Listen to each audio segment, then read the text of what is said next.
فاستعيذ بالله من الشيطان الرجيم بسم الله الرحمن الرحيم. போன தடவை 33வது சூராவில் சூரா நம்பர் 33 அதில் ஏதோ படித்தோம் 48 வரையும் படித்தோம். 48வது ஆயத்து வரையும் படித்தோம். இப்பொழுது 49வது ஆயத்தை ஆரம்பிப்போம். படி 33ல 49. நம்பிக்கை கொண்டவர்களே, மூமினான பெண்களை நீங்கள் மணந்து பிறகு நீங்கள் அவர்களை தொடுவதற்கு முன்னமேயே தலாக் செய்து விட்டீர்களானால் அவர்கள் விஷயத்தில் நீங்கள் கணக்கிடக்கூடிய தவணை ஒன்றும் உங்களுக்கு இல்லை. உங்களுக்கு ஒரு பெண்ணை திருமணம் செய்வதற்கு ஏற்பாடு நடந்துவிட்டது. ஆனால் நீங்கள் அந்த பெண்ணை தொடுவதற்கு முன்னரே அந்த பெண்ணுகிட்ட போல பேசல, தொடல, தலாக் நீங்கள் கூறிவிட்டால் வேண்டாம், எனக்கு இந்த கல்யாணம் வேண்டாம் என்று நீங்கள் ஏதோ ஒரு காரணத்திற்காக ஏதோ நடந்துவிட்டது, எனக்கு இப்பொழுது பிடித்தமில்லை என்று தலாக் கூறிவிட்டால் அப்புறம் நீங்கள் கணக்கிடக்கூடிய தவணை ஒன்றும் உங்களுக்கு இல்லை. இப்போ தலாக் கூறிவிட்டால் 4 மாசம் 3 மாத விடாய்கள் நீங்கள் கணக்கிட்டு கொள்ள இத்தா நேரப்படி அது 3 மாத விடாய் காலங்கள் உண்டு. நீங்கள் எது பண்ண தலாக் கூறிடலாம். இப்போ நீ அந்த பெண்ணை தொடலை, எதுவுமே செய்யலை, அதனால இனி அந்த கணக்கிடும் காலம் தேவையில்லை, தலாக் சொல்லி போயிடலாம்.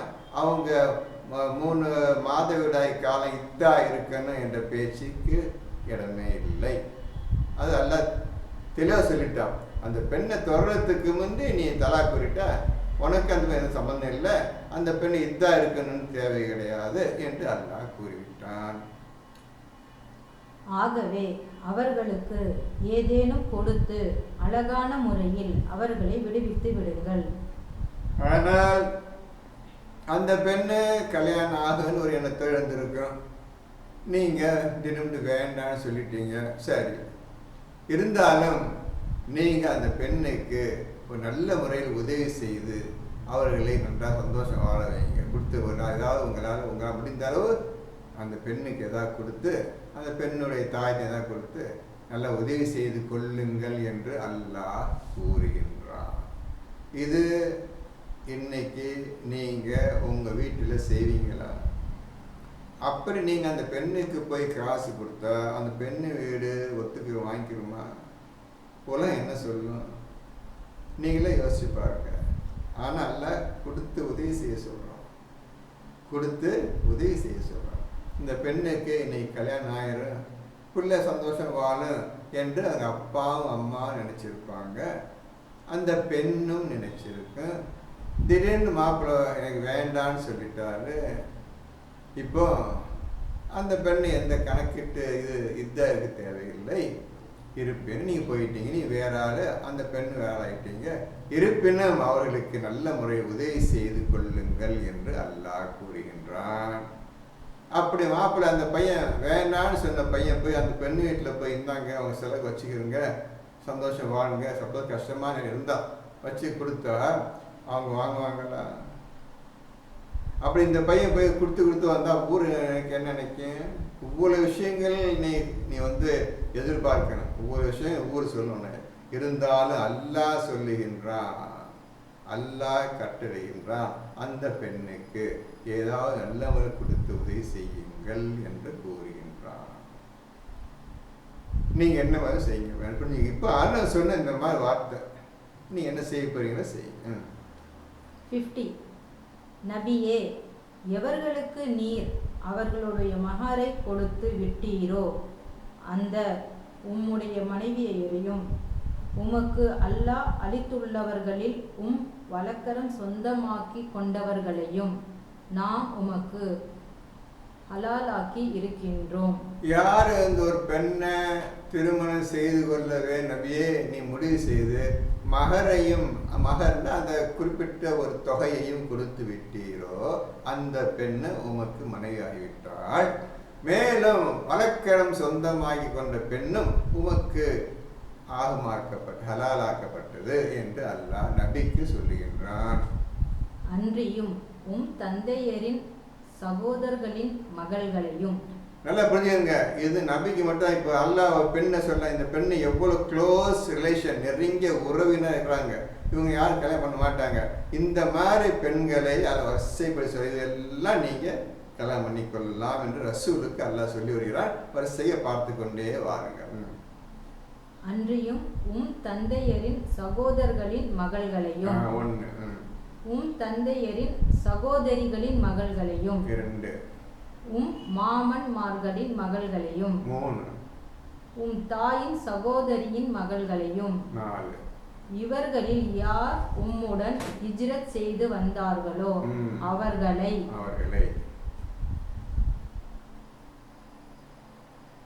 நாம் உமக்கு விவாகரத்திற்கு ஹலாலாக்கினோம். இந்த பெண்கள், இந்த முறையில் உள்ள பெண்களை உமக்கு நாம் ஹலாலாக்கி கல்யாணம் செய்து கொள்ளலாம், எந்த தப்பும் கிடையாது என்று அல்லாஹ் ரசூலுக்கு சொல்லுகின்றான்.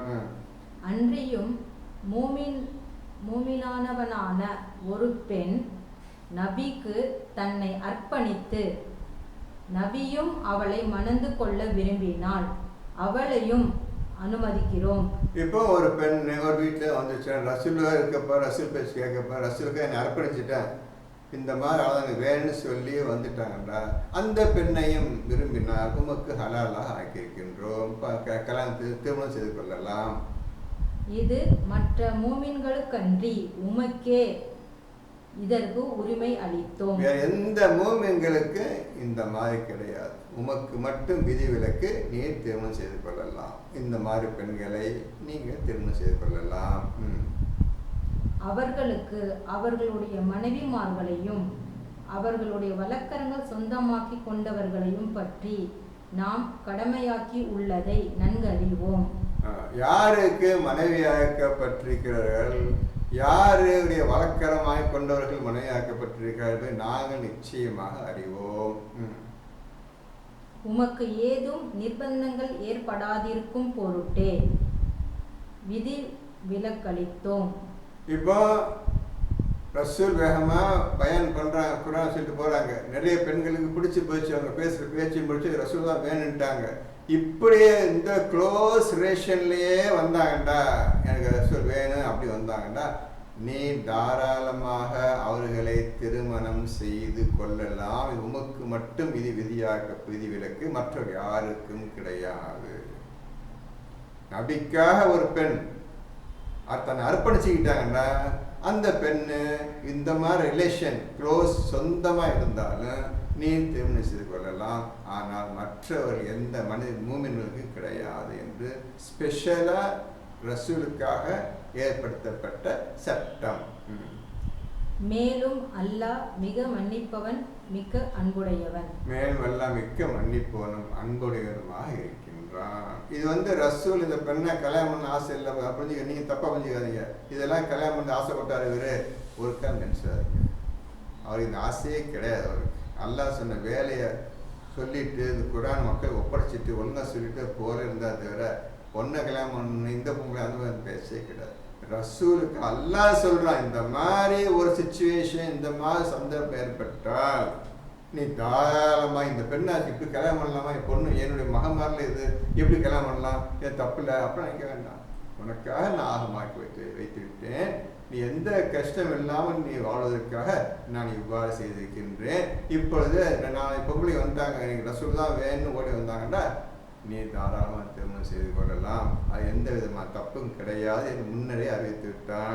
நீங்கள் செய்வீங்களோ கல்யாணம் பண்ணுவீங்களோ கல்யாணம் பண்ண மாட்டீங்களோ சந்தோஷம், நானும் கட்டாயப்படுத்தல, உங்களுக்கு அந்த ஆசையும் கிடையாது. இருப்பினும் இந்த மாதிரி ஒரு நிர்பந்தம் ஏற்பட்டால் பாவம் பெண்ணு தயாரிக்கிறாள், இப்போ என் பேச்சு கேட்டு இங்கே நிற்கிற வந்துட்டாளவ, சரி கல்யாணம் பண்ணிக்கிறேன், தப்பு கிடையாது நானும் சொல்கிறேன். 51 அவர்களில் நீர் விரும்பியவரை ஒதுக்கி வைக்கலாம். அதில் அந்த பெண்களை யார் உங்களுக்கு வேண்டாமோ விரும்ப அவங்க ஒதுக்கி வைக்கலாம். நீங்கள் இருங்கம்மா, இருங்கப்பா, மனையா இருங்க, தூரமா, மற்றபடி வேறு எந்த விதமான வேண்டாம். அல்லது மனையா இல்லாமல் இருக்கலாம், விரும்பியவரை ஒதுக்கி வைக்கலாம். நீர் விரும்பியவரை உம்முடன் தங்க வைக்கலாம். யார் எந்த பெண்ணை விரும்புகிறீங்களோ அந்த பெண்ணை உங்களோட வீட்டில் வச்சுக்கிறீங்க, உங்களை தங்க வைக்கலாம். நீர் ஒதுக்கி வைத்தவர்களில் நீர் நாடியவரை உம்முடன் சேர்த்து கொள்ளலாம். யாரை ஒதுக்கி வைத்தீரோ அந்த பெண்களை நாட்டில் இருந்தால் திருப்பி சேர்ந்து வீட்டில் இருங்க, மேலே இருங்கம்மா, அவன் எது கஷ்டப்படுறீங்க என்றும் நீ வைத்துக் கொள்ளலாம். உம்மீது குற்றம் இல்லை, எந்த குற்றமும் கிடையாது. அவர்களுடைய கண்கள் குளிர்ச்சி அடையும் பொருள் அவர்கள் விசனப்படாமல் இருப்பதற்கும் அவர்கள் ஒவ்வொருவரும் நீர் அவர்களுக்கு கொடுப்பதை கொண்டு திருப்தி அடைவதற்காகவும் இது சுலபமான வழியாகும். அவங்க இந்த மாதிரி ரசூலை விலைக்கு வச்சுட்டாங்களே, நான் எவ்வளோ ஆசையோடு வந்தேன், இந்த மாதிரி இங்கே உட்கார், நீ வீட்டுக்கு ஏறுமா, அவசரப்படாதுன்னு சொல்லிட்டாங்களே. இப்படிலாம் அந்த பெண்ணுக்கு எந்த விஷயமும் ஏற்படக்கூடாது. அவங்க கண்ணு குளிர்ச்சியாக இருக்கணும். அவங்க ரசூலை பார்த்துக்கிட்டு ரசூல் பேச்ச கேட்கல ஆசைப்பட்டு வந்தாங்க. அவங்க கண் எல்லாம் குளிர்ச்சி சந்தோஷப்படுறாங்க. அந்த மாதிரி எந்த குறையும் இல்லாமல் அந்த பெண்ணை நீங்கள் சந்தோஷம் வைத்துக் கொள்வதற்காக நான் இவ்வாறு உங்களுக்கு நபியே உமக்கு நான் ஏற்பாடு செய்து வைத்திருக்கின்றோம். மேலும் அல்லாஹ் உங்கள் உள்ளங்களில் இருப்பதை நன்கு அறிகிறான். மேலும் அல்லாஹ் உங்கள் உள்ளங்கள் இருப்பதை நன்கு அறிகின்றான். இன்னும் அல்லாஹ் எல்லாம் அறிந்தவன் மிக்க பொறுமையாளன். இன்னும் அல்லாஹ் எல்லாவற்றையும் அறிந்தவன் மிக்க பொறுமையாளன். நபிக்காகத்தான்ப்பா இது, மற்ற எந்த மனிதனும் கிடையாது. 52 இவர்களுக்கு பின்னால் வழக்கரம் சொந்தமாக்கி கொண்டவர்கள் தவிர இதர பெண்கள் உமக்கு ஹலால் ஆக மாட்டார்கள். இப்போ ஒரு ஸ்டேஜ் வந்துருச்சுப்பா, ஒரு வயசு தாண்டிருச்சு. ஓரளவு ரசூலுக்கு எந்த வயதுன்னு சொல்ல முடியாது, நெருங்கி விட்டது. ஏற்கனவே கல்யாணம் பண்ண பெண் இருக்கட்டும், உம்முடைய வழக்கரம் சொந்தமாக்கி கொண்ட பெண்ணை நீ திருமணம் செய்யலாம். இனி புதிய பெண்ணை பார்த்து புதிய மனைவியை நீர் ஏற்படுத்தி கொள்ளக்கூடாது, போதும். இனி நீ புதிய பெண்ணை பார்த்து புதிதாக திருமணம் செய்து கொள்ளக்கூடாது. நீங்கள் திருமணம் செய்யக்கூடிய வயசு வந்துருச்சு, இனி தேவை இல்லை, செய்யவும் கூடாது என்று அல்லாஹ்வுடைய கட்டளை ரசூலுக்கு வந்துவிட்டது. இன்னும் இவர்களுடைய இடத்தில் வேறு மனைவியரை மாற்றிக்கொள்வதும் அவர்களுடைய அழகு உம்மை கவர்ந்த போதிலும் சரியே, ஹலால் இல்லை. இப்போ ஒரு அழகான பெண் வந்துருச்சு, இருக்கிற மனைவியை தலாக் கொடுத்துட்டு அதுக்கு பதிலாக புதிய பெண்ணை, அழகான பெண்ணை கட்டிக்கிடலாம், அவங்க அம்மா வச்சுக்கிடலாம். அப்படி செய்வது உமக்கு விளக்கப்பட்டிருக்கு, செய்யக்கூடாது. அவன் என்ன கவர்ச்ச, என்ன அழகாக அந்த பெண்ணை இருந்தாலும் நீர் அவர்களுக்கு திருமணம் செய்து கொள்ள முடியாது. இது உங்களுக்கு ஹலால் கிடையாது, நீ செய்யவே கூடாது. அது எப்படிப்பட்ட பெண்ணாக இருந்தாலும் சரி. கதை திருமணம் விஷயம் முடிந்து விட்டது நபியே, உங்களுக்கு திருமணம், புதிய திருமணம் செய்வது இன்னையிலேருந்து நிறுத்தப்பட்டு விட்டது. இதில் பெரிய விஷயங்கள் அடங்கி இருக்குது. இது சாதாரண விஷயம் கிடையாது. நீ என்னமோ இவர் கல்யாணம் பண்ணிக்கிடலாம், இனி கல்யாணம் பண்ண கிடையாது, கவர்ச்சியாக இருந்தால் முடியாது, அப்படிலாம் சொல்கிறதில்ல. சாதாரண பேச்சு கிடையாது, நிறைய விஷயம் அடங்கி இருக்குது. சிந்திச்சு நீங்களே சொல்லுங்கள், என்னவா இருக்கு, என்ன விஷயங்கள்லாம் இருக்குன்னு நீங்களே சிந்திச்சு முடிவெடுத்து நீங்களே புரிந்து கொள்ள வேண்டும். மேலும் அல்லாஹ் அனைத்து பொருட்களையும் கண்காணிப்பவன், எல்லாவற்றையும் அல்லாஹ் கண்காணித்து கொண்டே இருக்கின்றான். 53 ஆயத். மூமின்களே, உங்களை உணவு அருந்த அழைத்தால் அன்றியும் அது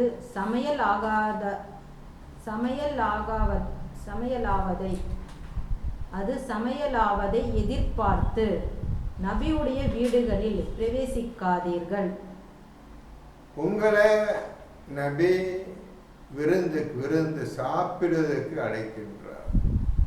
யாரை அழைப்பா என்று நீங்கள் இதுக்கு கேள்வி ஏற்படுத்தி கொள்ள வேண்டும். யாரு கொடுப்பார்? பணக்காரன் கொடுப்பார். நீ செய்றீங்க, பணக்காரனை கூப்பிட்டு கல்யாணத்தை வந்து கூப்பிடுறீங்களே, அதிகமாக அரசு செய்வார்.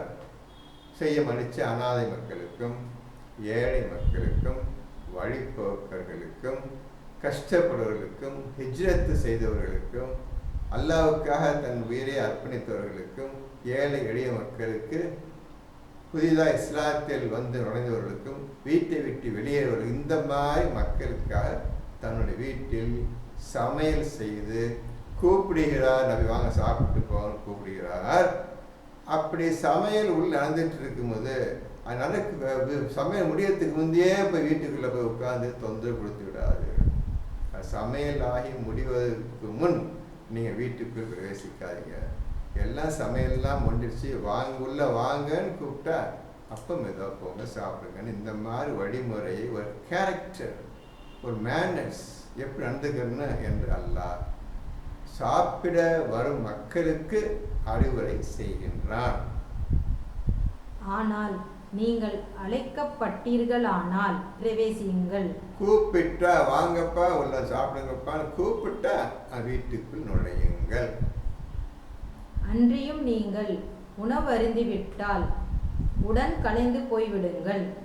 இப்போ சாப்பிட்டாச்சு, சாப்பிட்டு முடிஞ்சோடனே அடுத்த செகண்ட் எந்திரிச்சிட்டு போயிடும். வீட்டுக்கு காலையாக வீட்டுக்கு போயிடும், உன் வீட்டு நோக்கி போயிடும். இது அல்லாஹ்வுடைய கட்டளை, உங்களுக்கு தான் இது.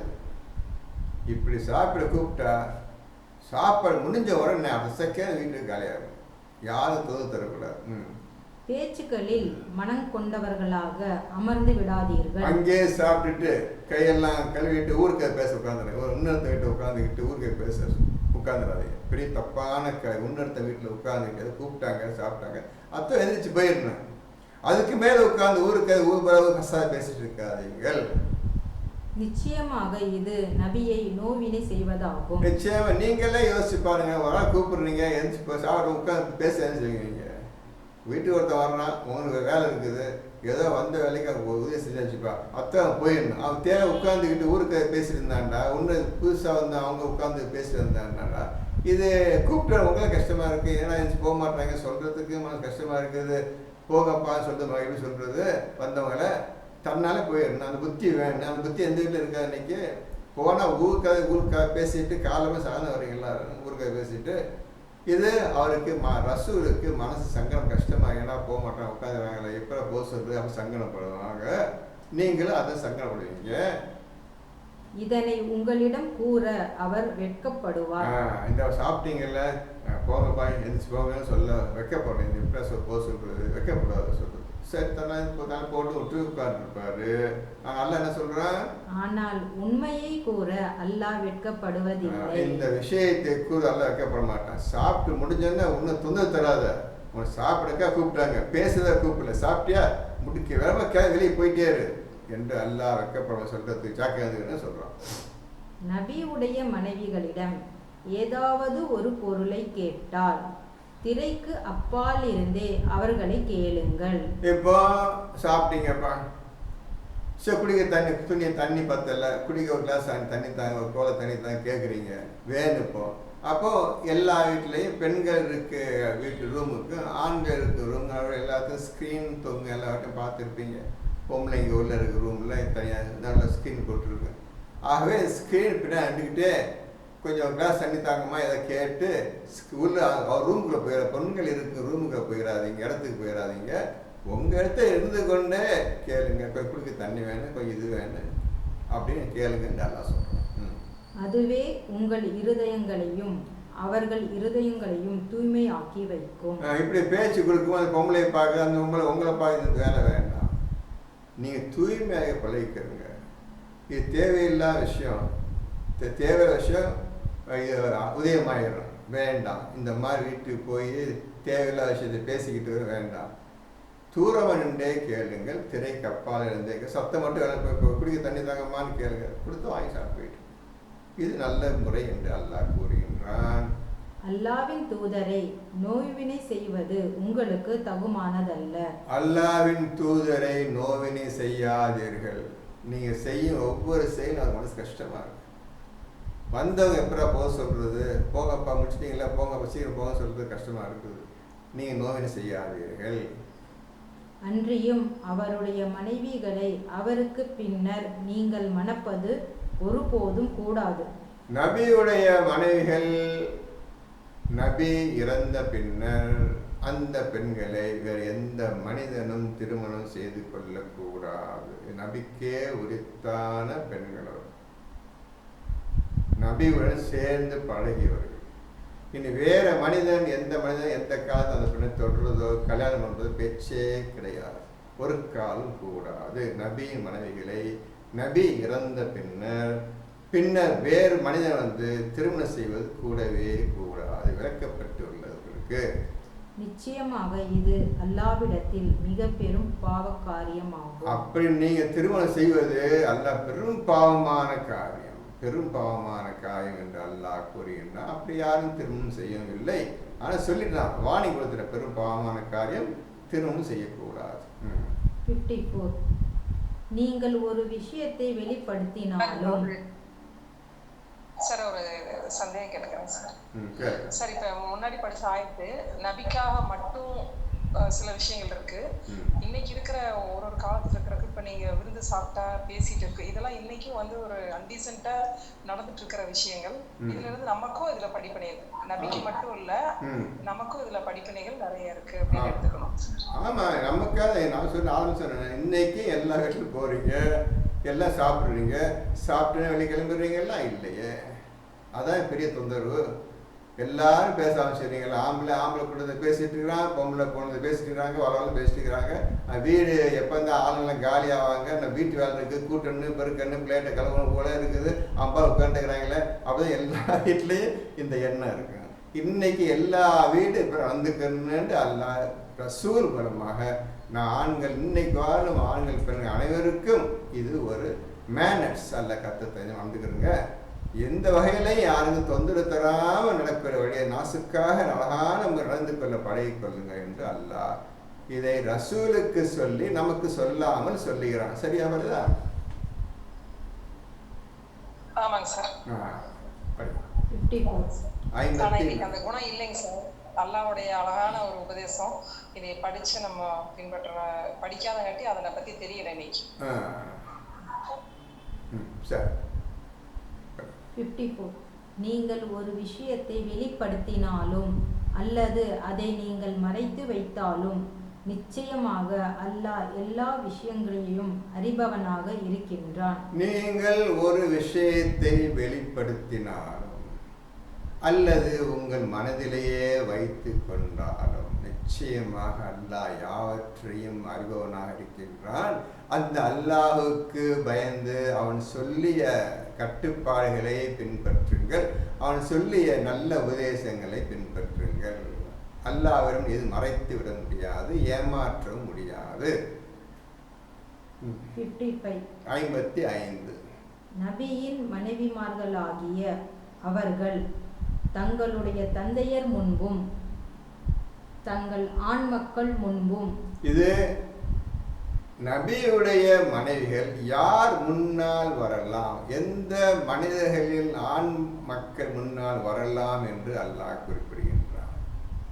பெண்கள் எந்த ஆம்பளைங்களை பார்க்கலாம், எந்த ஆம்பளை முன்னால் வரலாம் என்பதை இப்போது அல்லாஹ் கூறுகின்றான். அதான் சொல்றாங்க, அதை ஒழுங்கா கவனிச்சுக்கிறீங்க, எல்லாரும் கவனிச்சுக்கிறீங்க. அதே தான் நமக்கு நம்ம பெண்கள் அப்படிதான் இருக்க வேண்டும். நபியின் மனைவிமார்களாகிய அவர்கள் தங்களுடைய தந்தையர் முன்பும் தாங்க பெற்ற தாய் தந்தை முன்னால் நல்ல ட்ரெஸ் பண்ணிக்கிட்டு வரலாம்.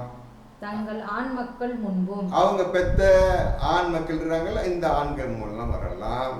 தங்கள் சகோதரர்கள் முன்பும், தங்கள் கூட பிறந்த சகோதரர்கள் ஆண்கள் அவர்கள் முன்னால் வரலாம்.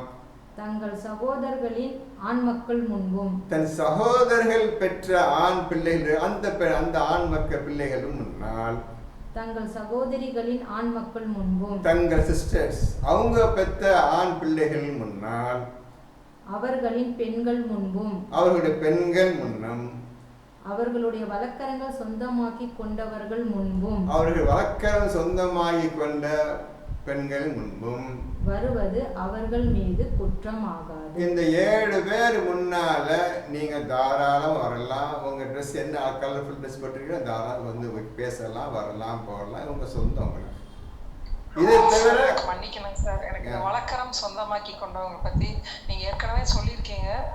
எனக்கு மறுபடியும் நான் அதை சம்மந்தமா மறுபடியும் எனக்கு வேணும் சார் விளக்கம். ஏற்கனவே நீங்க சொல்லியிருக்கீங்க வழக்கரம் சொந்தமாக்கி கொண்டவங்க. அதான் வேக சொல்லிட்டு இருந்தா திருப்பி இது கேட்குறீங்க. சொல்லிட்டு வழக்கரம் வழக்கரம் சொந்தமாகி கண்டு அது பெரிய விஷயமா. அது வந்து யாராலும் செஞ்சிட முடியாதுமா. அந்த வழக்கரம் சொந்தமாகி கொண்ட பெண்கள் விஷயம் வந்து ஒன்று, அந்த பெண்களிடம் நான் அந்த விஷயத்தை சொல்லலாம். அந்த பெண்ணு தனியாக இருந்தால், பெண்கள் மட்டும் இருந்தால் சொல்லலாம். அல்லது ஆண்கள் மட்டும் தனியாக இருந்தால் அந்த விஷயத்தை நான் சொல்லுவேன்.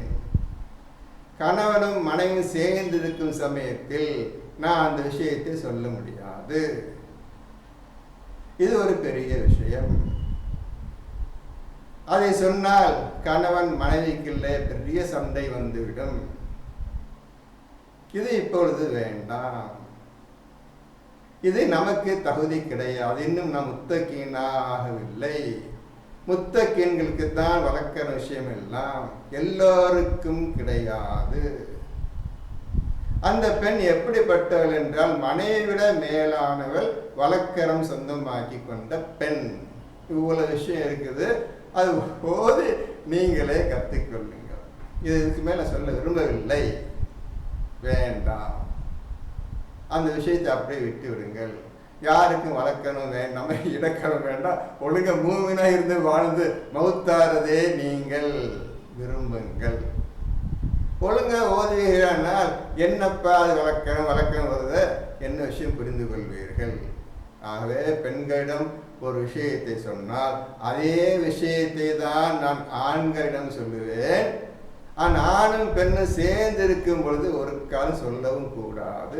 பெரிய தவறாகவும் பெரிய சண்டையாக மாறிவிடும் கணவன் மனைவிக்கு முன்னால். இவ்வளவுதான் நான் சொல்ல முடியும். இப்ப யோசிப்பா என்னவா இருக்குன்னு யோசிப்பாங்க. சரியாவா? புரிஞ்சுட்டீங்களா?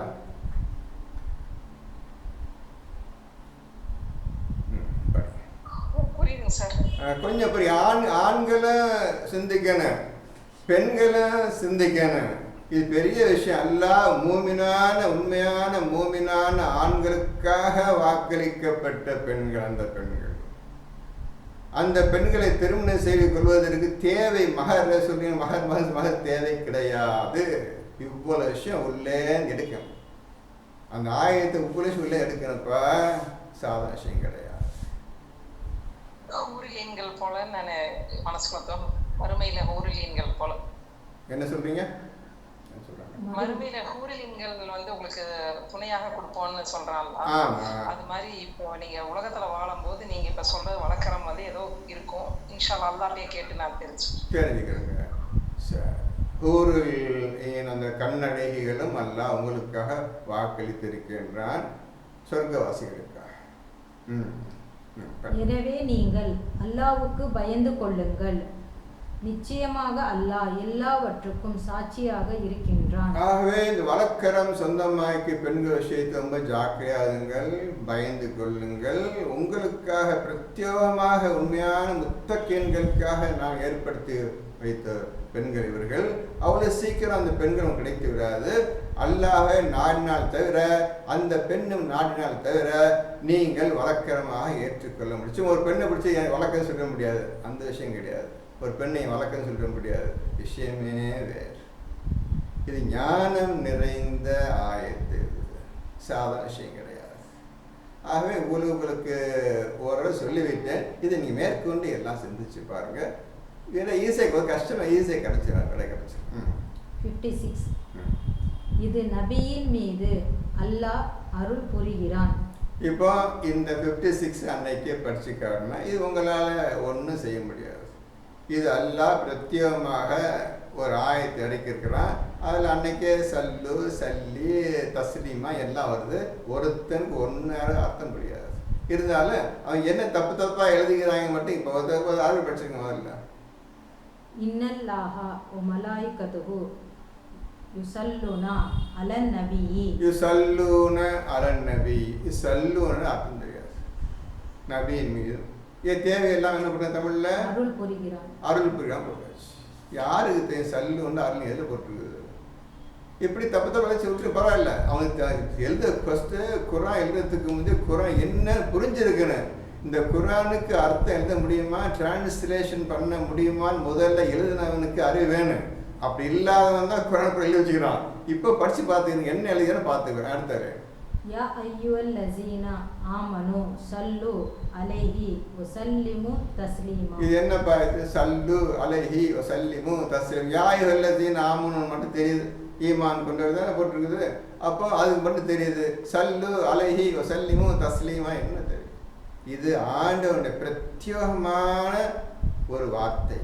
ரசூல் மீது அவன் பேசுகின்றான். இது உங்களுக்கு புரிந்து கொள்ள முடியாது. நீ முத்தகீன் மட்டும்தான் இது வழிகாட்டி. முத்தகீனாக நீ தக்குவா உடையவர்களாக இருந்தால் ஒவ்வொரு வார்த்தைக்கும் உள்ள ஞான விளக்கத்தை அல்லாஹ் உங்களுக்கு கற்றுத்தருவான். எப்படி அவன் நபியை வாழ்த்துகிறான் என்பதை நீங்கள் புரிந்து கொள்வீர்கள். அதுக்கு அவசரப்படாதீங்க. அவன் தப்பு தப்பாக வச்சு நீங்கள் படிச்சுட்டு இருக்காங்க, விட்டுருங்க.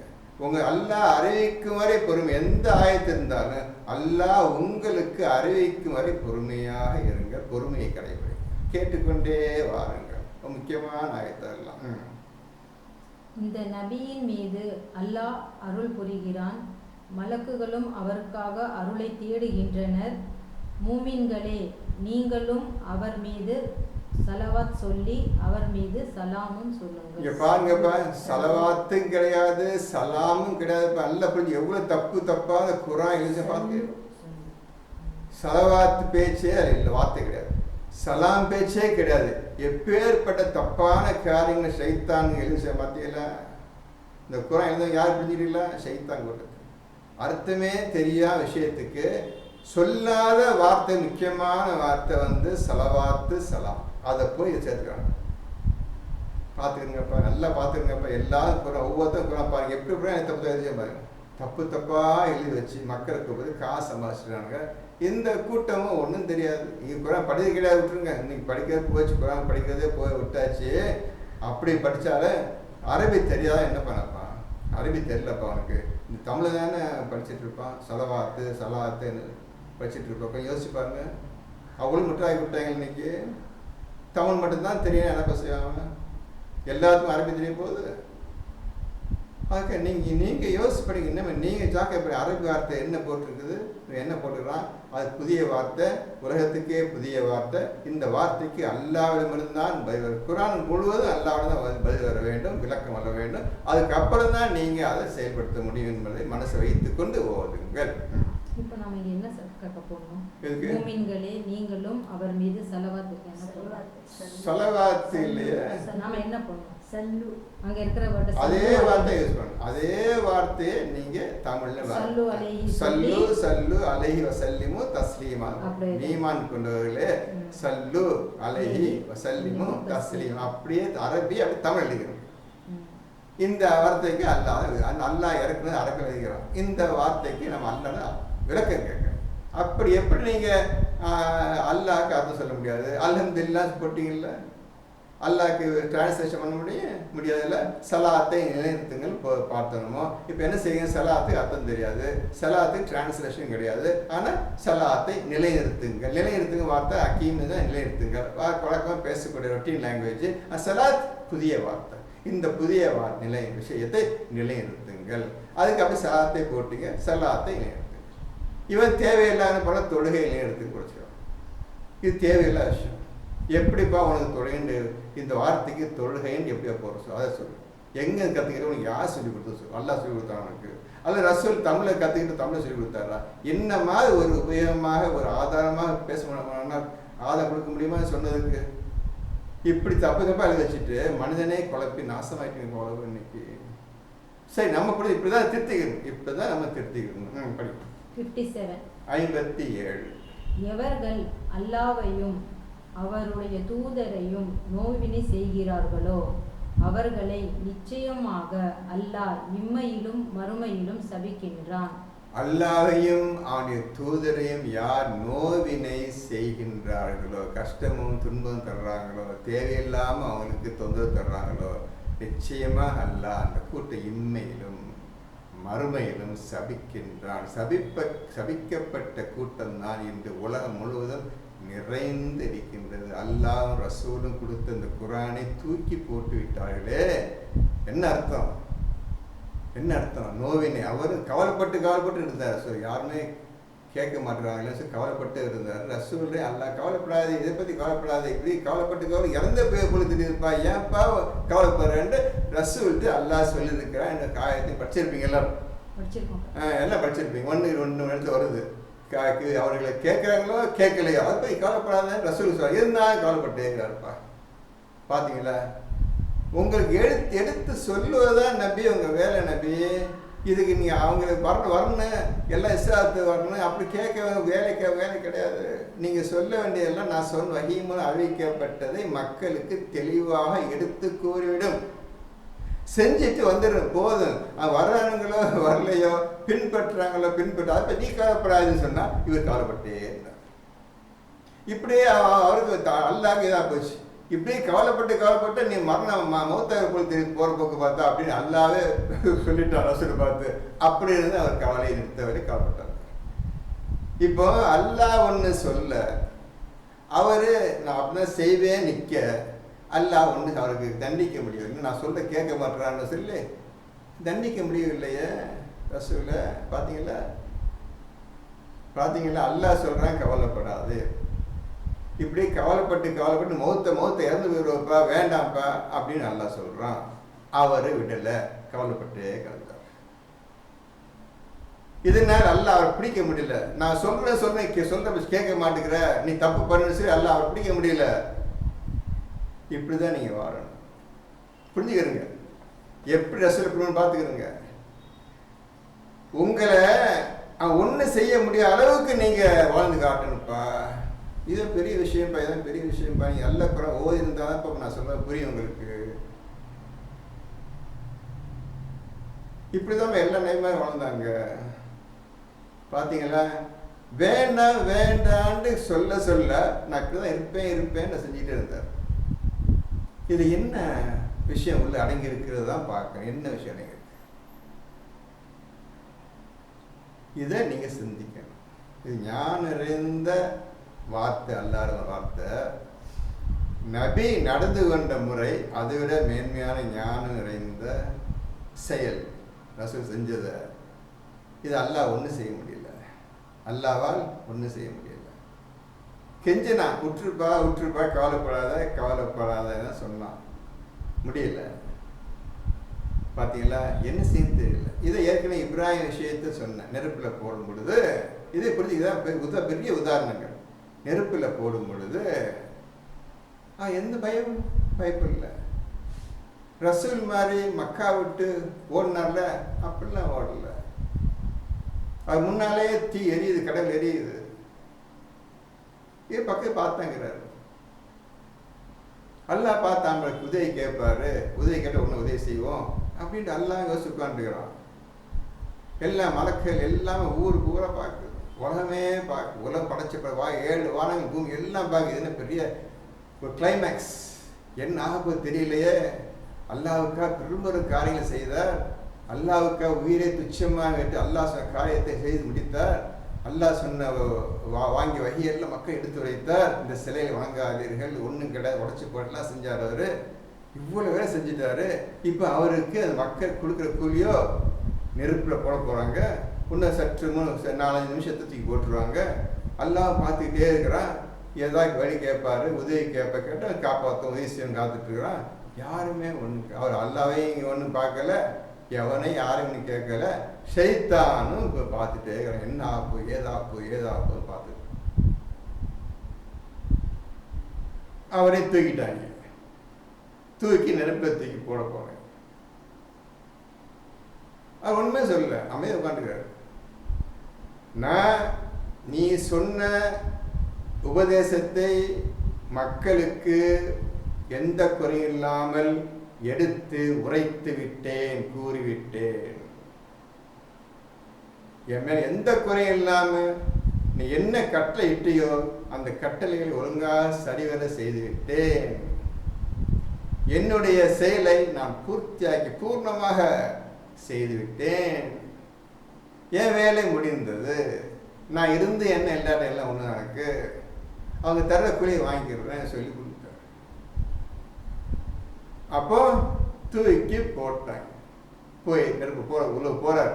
இப்போ அல்லாஹ்வுடைய வாக்கு வருது, நெருப்பே குளிர்ந்து விடு, இன்பம் தரக்கூடியவை ஆரோக்கியமா அவர் இருக்கட்டும், நெருப்பே நீ குளிர்ந்து விடு என்று அல்லாஹ்வுடைய கட்டளை வேகமாக இறங்குகின்றது. அவர் நெருப்பு எதுவுமே செய்யவில்லை. குளிர்ந்து அந்த தோட்டத்தில் அருமையாக உட்காந்துட்டாரு.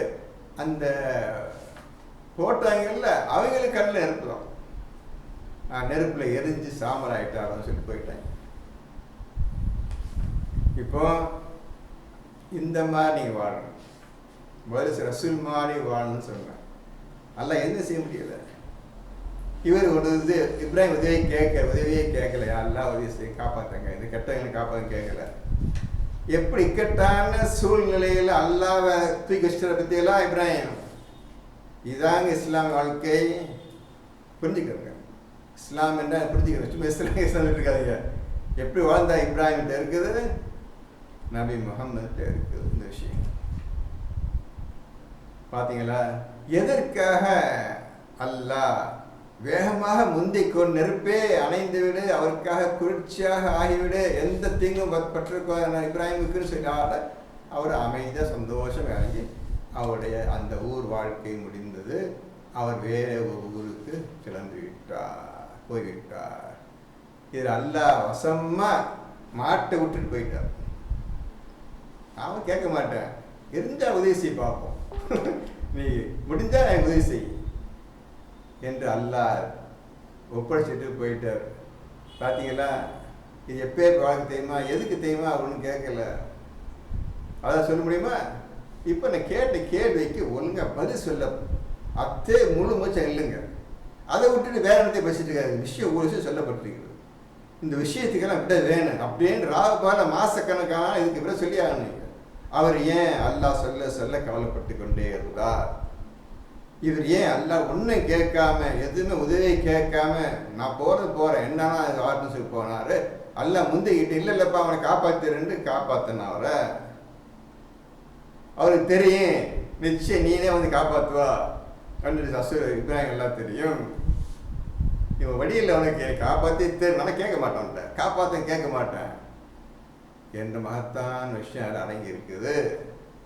என்னைக்கு எதுக்கு எந்த காரணத்துக்காக இப்ராஹிம் கேட்கவில்லை, எந்த காரணத்திற்காக அல்லாஹ் வேகமாக முந்திக்கொண்டு அவர் கேட்காமையே முந்திக்கொண்டு காப்பாற்றினான். எத்தனையோ நபிமார்களை கொலை பண்ணிக்கிறாங்க, தொடர்ச்சியாக எத்தனையோ நபிமார்களை கொலை பண்ணிக்கிறாங்க. அந்த ஒவ்வொரு நிறைய ஊரில் கொலை பண்ணிக்கிறாங்க. இந்த நபியை எதுக்க காப்பாற்றணும்? இதுதான் இப்ராஹிமை உங்களுக்கு மனிதருக்கு இமாமாக ஆக்கியுள்ளோம். இப்ராஹிமை மனிதர்களுக்கு இமாமாக தேர்ந்தெடுத்தோம். இப்போ இந்த ரெண்டு கேள்வி பதில் சொல்லுங்க. அதை விட்டு வேற இடத்தையே படிச்சுக்கிட்டு சும்மா தேவையெல்லாம் நேரத்துக்கு ஆகிட்டு இருக்காதுங்க. நான் சொல்லிட்டேன், நல்லா படிங்க. என்ன காரணத்திற்காக இப்ராஹிம் இந்த மாதிரி சூழ்நிலையில் இக்கட்டான சூழ்நிலையில் அல்லாஹை போட்டு விட்டார், ரசூல் அந்த மாதிரி செஞ்சு விட்டார். இதான்ப்பா குரானை ஓதுற முறை.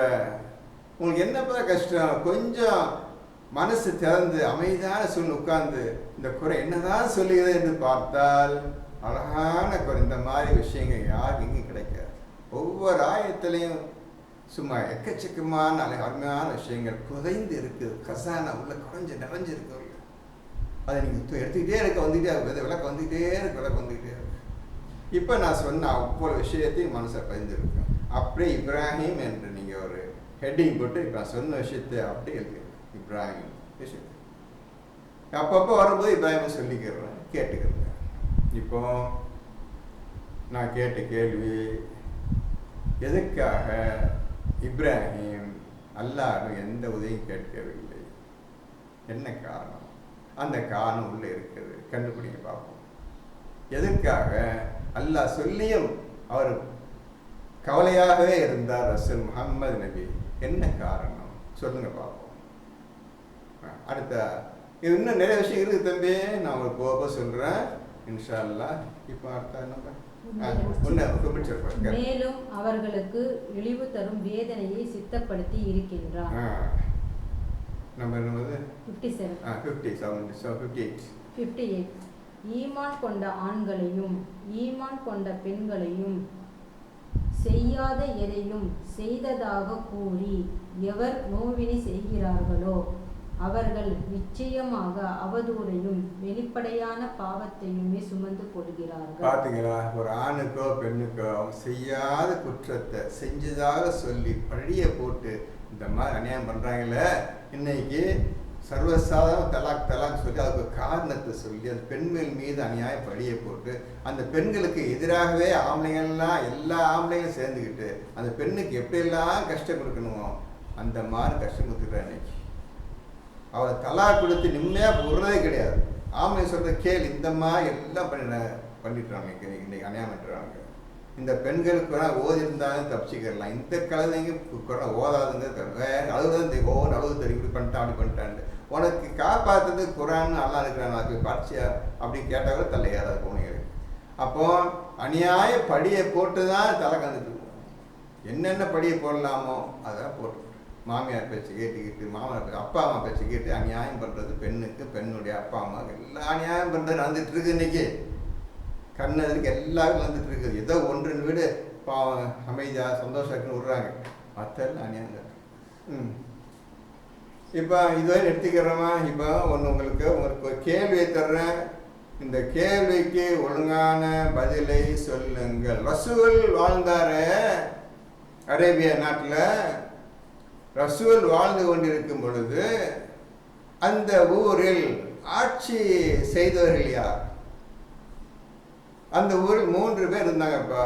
கிறிஸ்தவர் இருந்தாங்க, இஸ்ரேல் மக்கள் யூதர்கள் இருந்தார்கள், சிலை வணக்கம் செய்யக்கூடிய மக்களும் அங்கே இருந்தார்கள். 3 மக்கள் அங்கே இருந்தாங்க. ரசூல் உயிரோடு இருக்கும் பொழுது வாழ்ந்து கொண்டிருக்கும் பொழுது அந்த ஊரை அரேபிய நாட்டை ஆட்சி செய்த 3 குரூப்பில் எவர்கள் ஆட்சி செய்தார்கள் என்பதற்கு ஒழுங்கான விடை நீங்கள் தர வேண்டும். தெரியுமாங்க?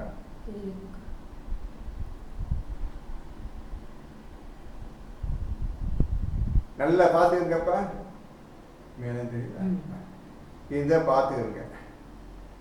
இதுக்கு உங்களால் பதில் தர முடியுமா? உங்க ஹிஸ்டோரியன் அவன் சரித்திர பேராசிரியர்கள் அவங்க பேச்சு கேட்டுட்டு அவங்க புத்தகத்தை வாங்கலாம் சொல்லக்கூடாது. குரான்லேருந்தே எடுக்கணும், குரான்லேருந்தே எடுக்கணும். எவனாலும் முடியாது, அது சொல்லிடுறேன். நீங்கள் ஆலிம பட்டம் எந்தெந்த கழுத புத்தகத்தை படிச்சுக்கிட்டு இதை இஸ்லாமிக் ஹிஸ்ட்ரி மண்ணாங்கட்டி ஹிஸ்ட்ரி படிச்சுட்டீங்க, எல்லாத்தையும் குப்பையத்தி போடுங்க. இந்த 3 பேரில் எந்த குரூப் அரேபியாவை ஆட்சி செய்தது? குரானில் தெளிவாக இருக்கின்றது. எல்லா குரான் இருக்கு. சொல்லுங்க பாப்பா, எவனா இருப்பேன் எவன் ஆட்சி பண்ணிட்டு இருந்தான் அரேபியாவை? ரசூல் அவருக்கு பிரச்சனை பண்ணிட்டு இருக்கும்போது அந்த அரேபிய நாட்டை ஆட்சி செய்தவங்க யார்? மேலும் இதே நீங்க மறுபடியும் சொல்றேன், இதே நீங்க திரும்பி பார்த்துக்கிட்டு வாங்க.